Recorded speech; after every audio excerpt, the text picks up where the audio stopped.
Admiral Kethvar's 6 eyes remained fixed on the tactical display as the final transmission crackled through the bridge, speakers of the Dominion's pride. The voice was human, calm, almost conversational despite having just obliterated an entire Zeltharian battle fleet. Unknown vessel, you have 30 seconds to explain your presence in restricted Imperial space before we consider you hostile, the transmission repeated. Kethvar's mandibles clicked in disbelief. Consider them hostile? The humans had just reduced 12 of the Empire's finest dreadnoughts to expanding clouds of debris, and they were giving him an ultimatum. Communications Officer Velth, respond immediately, Kethvar hissed. Tell them we are the Zeltharian 7th Fleet, operating under Imperial Mandate 7749X. Demand they identify themselves. The young Zeltharian's claws trembled as she worked. The consul. Sir, their ship, it's not in any of our databases. The energy signature is completely unknown, and sir, she paused, her voice dropping to a whisper. The vessel is only 200 meters long. A collective gasp rippled across the bridge. 200 meters. Their smallest escort frigate was 3 times that size. The human voice crackled back, almost immediately. Imperial Mandate means nothing out here, Admiral. This is Terran space now. I'm Commander Raza Chen of the TSS Retribution. You've got 20 seconds to start retreating or you'll join your friends. Kethvar's blood ran cold. Terran space? The humans had been bottled up in their pathetic little solar system for the past century, barely managing to establish colonies on a handful of worlds. The Empire's intelligence reports insisted they were technologically inferior, still relying on chemical propulsion and primitive fusion reactors. Impossible, he muttered. Scan that ship again. Full spectrum analysis. Science Officer Thark's head tendrils writhed with anxiety as she worked. Sir, the readings are contradictory.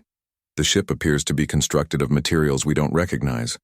The power output suggests some kind of zero-point energy system, but that's theoretically impossible for a species their age. Sir, Communications Officer Velth interrupted.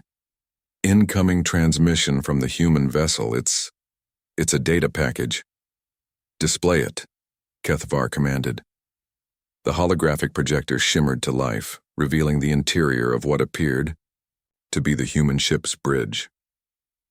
A young woman with dark hair tied back in a practical bun stood next to a man with determined eyes and olive skin, presumably Commander Chen. Despite the cramped quarters, their equipment looked surprisingly sophisticated. I'm Ana Rodriguez, Chief Science Officer of the Retribution, the woman began, her voice steady and professional. We're transmitting this because we believe in giving our enemies fair warning. Your empire has been expanding unchecked for 3 centuries, subjugating over 200 species. That ends now. Kethvar leaned forward. What are they? You see, Ana continued, manipulating a holographic display. While your empire was busy conquering primitive worlds, humanity was solving problems. Real problems.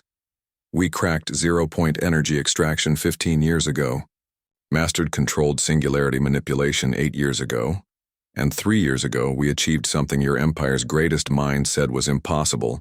We learned to weaponize space-time itself. The display showed technical schematics that made Thark's tendrils go rigid with shock. Sir, the science officer whispered. If these readings are accurate, they've managed to create localized gravitational distortions that can compress matter to near neutronium density, Ana finished, as if she could hear them. The same process that destroyed your fleet. We don't fire projectiles, Admiral. We simply convince space-time that your ships would prefer to exist in a much smaller volume. Commander Raza stepped forward.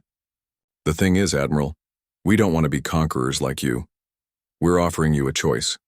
Withdraw from all non-consensually occupied worlds, disband your slave fleets, and establish actual diplomatic relations with the species you've been oppressing. In return, we'll share some of our technology, the peaceful applications anyway. Kethvar's mandibles clicked rapidly. This is preposterous. The Empire will never, or, Raza continued calmly, you can choose to see this as an act of war, in which case you'll discover that humanity has been very busy during our primitive period. We've been building, Admiral. And we've been learning from every species you've conquered and discarded. Anna pulled up another display. We've been in contact with the Vorthak Underground, the Melicin Resistance, the Crystalline Liberation Front, all the freedom fighters you thought you'd crushed. They've been feeding us intelligence, helping us plan, and in return we've been sharing technology. Impossible, Kethvar breathed. Our security networks would have detected. Your security networks, Raza said with a slight smile, were designed by the Vorthak. Did you really think they wouldn't leave us a few back doors? The Admiral's 6 eyes darted between his officers. Thark was frantically running calculations, her tendrils writhing with increasing agitation. Velth was monitoring communications channels that were suddenly alive with chatter from across the Empire.